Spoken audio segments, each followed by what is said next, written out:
Se stai seguendo questa serie sui vulcani, probabilmente ti è già venuta una domanda. Ma come si diventa davvero una persona che studia i vulcani? Cioè, da dove si parte? Che percorso bisogna fare? E soprattutto conviene studiare geologia in Italia o in un altro paese come ad esempio la Spagna? Perché sì, dietro ai vulcani c'è una figura ben precisa, il geologo. Ma il percorso per arrivarci cambia più di quanto si pensi. In questo video vediamo proprio questo. Come si diventa geologi? Quali sono le differenze tra Italia e Spagna? E quale percorso potrebbe essere più adatto a te? Così, la prossima volta che parleremo di vulcani, saprai anche chi c'è davvero dietro a quello che stai vedendo. Partiamo dall'Italia.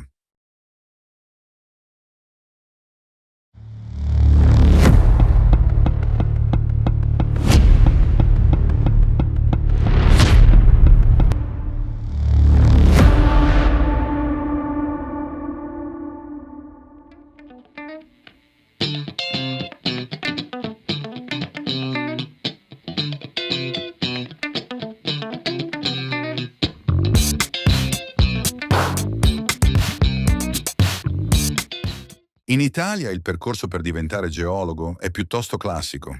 Si inizia con una laurea triennale in scienze geologiche e poi si prosegue con una laurea magistrale di 2 anni. In totale, quindi, parliamo di circa 5 anni di formazione, se tutto va liscio. Ma qui c'è una differenza importante che non tutti conoscono. In Italia esistono due livelli professionali, il geologo junior e il geologo senior.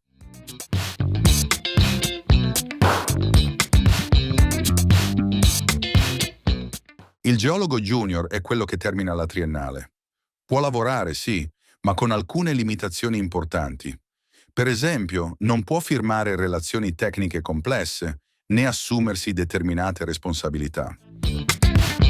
Il geologo senior, invece, dopo aver completato anche la magistrale e superato l'esame di Stato, può esercitare pienamente la professione.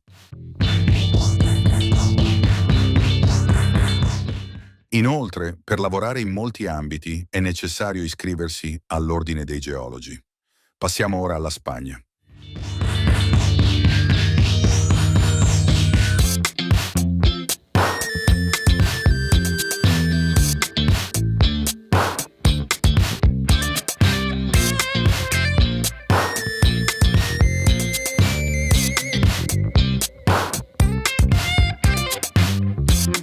Qui il sistema è un po' diverso, anche se la durata complessiva è simile.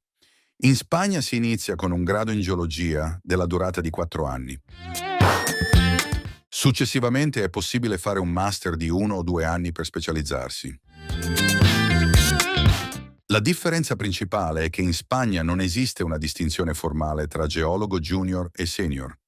Con il solo grado si può già iniziare a lavorare, anche se per ruoli più tecnici o di ricerca il master è comunque molto consigliato.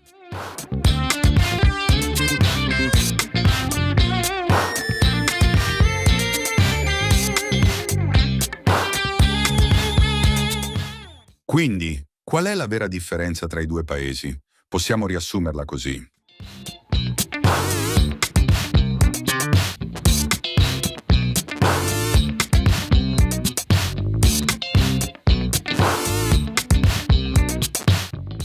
L'Italia ha un sistema più strutturato e regolamentato, mentre la Spagna è più flessibile. Ma c'è un altro aspetto molto importante che spesso viene sottovalutato.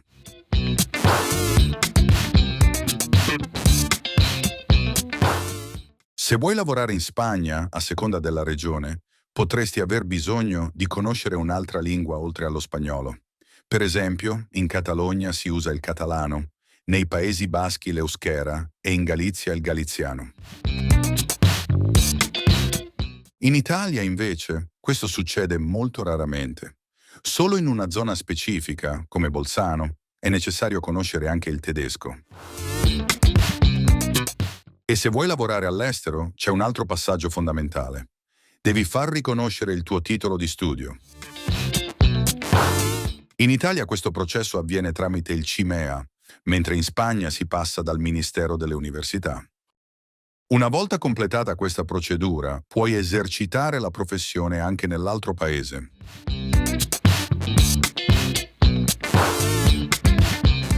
E quindi, alla fine, la domanda è: quale sistema è migliore? La risposta è: dipende.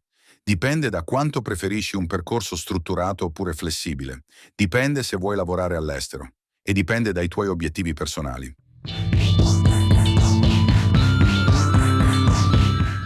Se ti interessa la geologia e vuoi capire meglio come funziona questo mondo, sul canale trovi altri video su questi temi.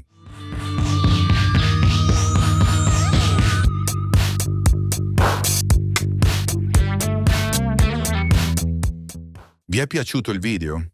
In caso affermativo, vi invitiamo a mettere un like, iscrivervi al canale ed attivare la campanellina delle notifiche. Inoltre vi invitiamo a lasciare commenti che ci aiuteranno a migliorare sempre di più il canale. Vi diamo appuntamento al prossimo video e vi invitiamo a vedere i video precedenti se non li avete ancora visti.